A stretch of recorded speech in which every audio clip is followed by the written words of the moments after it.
자, 민주당 공천 뭐 내용이 있으면서 지도부에 지금 몇 안 되는 귀한 소위 비명인데 고민정 최고위원이 뭐 의미가 없다. 앞으로 이런 식으로는 최고위 회의 보이콧을 하고 있습니다. 그리고 오늘 낮에 사퇴를 결정을 했는데 자, 당내 불신이 너무 많이 쌓였다. 민주당 불신 위기 직면 국회의 마지막 희망 걸었던 국민들에게 절망으로 이어질까 두렵다. 뭐 같은 마음이십니까? 어떻게 보세요? 이제 고민정 최고위원은 최고위원이기 때문에 네네. 더 이제 속도 상하고 더 안타깝고 그럴 겁니다. 뭐 저야 뭐 좀 고민정 최고하고 조금 환경이 좀 다르긴 하죠. 네. 근데 민주당이 참 지기 어려운 선거를 지는 길로 지금까지 왔다. 또 그렇게 가고 있다. 또 3월에 반등을 얘기를 하더라고요. 네. 근데 3월에 반등할 수 있는 계기나 모멘텀이 없어요. 어떤 카드로 반등하겠다는 거죠? 불가능하죠. 네. 저는 세 가지로 얘기를 했어요. 하나는 헌신이 있어야 된다. 대표를 비롯해서 사무총장 다 소위 말해서 이 총선이라는 절박한 이것을 돌파를 하기 위한 절실함들이 안 보여요. 네. 그래서 헌신이 필요했던 거예요. 그런데 불출마는커녕 오히려 불공정하게 경쟁자를 사무총장 같은 경우 제거를 해버렸거든요. 그래서 헌신이 없어요. 두 번째로는 김윤식 전 시장도 지금 국민의힘 입당한다는 그렇게 거잖아요. 만드는 거죠. 네네. 4년 전에도 단독 공천 받고 사무총장이 네. 지금도 자격심사위에서 자른 거 아니에요. 4년 전에 이분은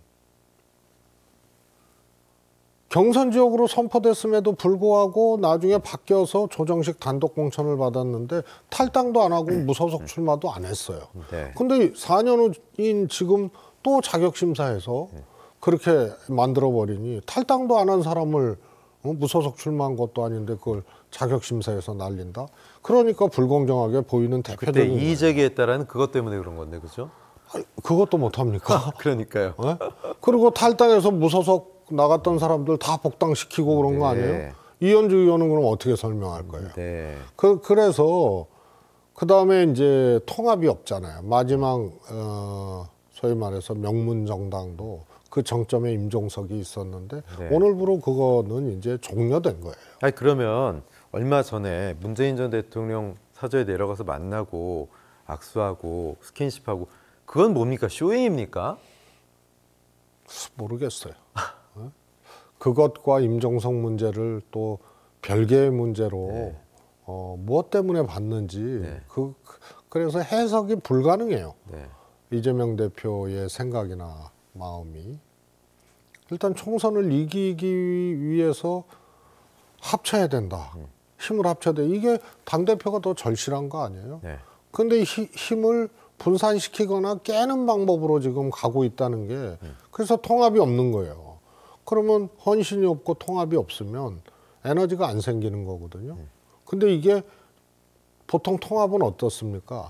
비주류가 반발하면서 막 통합이 깨지는데 그렇죠. 주류가 칼을 대서 이 분열을 야기하고 통합을 깨는 경우는 없습니다. 네. 근데 이번이 이제 그런 경우가 되기 때문에 몹시 안타깝고 마지막으로 제가 주문했던 게 세 번째, 이 와중에서도 기준을 세우고 규율을 세워라.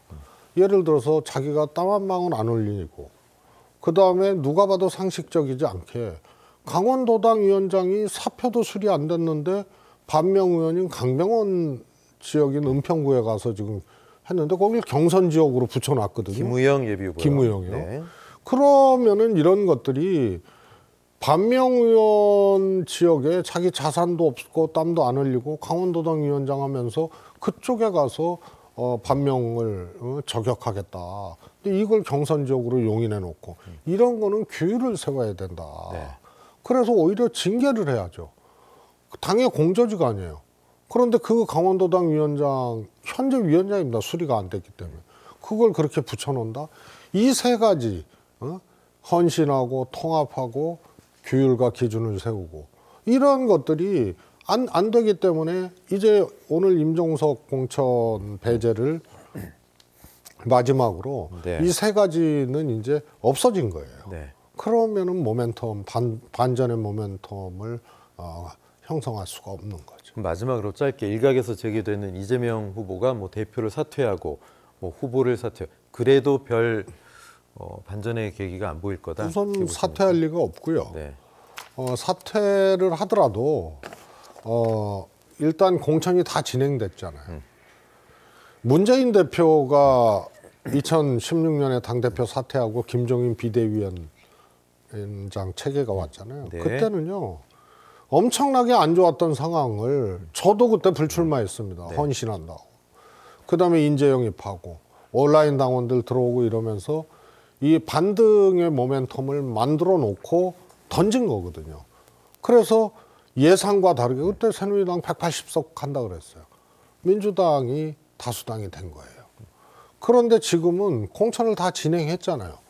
그리고 이길 수밖에 없었던 선거를 지는 환경으로 만들어 놓고 여기서 비대위로 간다. 그러면은 누가 비대위원장을 할 거고 또 그게 반등의 모멘텀이 될 거냐. 그래서 시기적으로 지금은 이재명 대표가 오히려 물러나서는 안 되는 시기예요.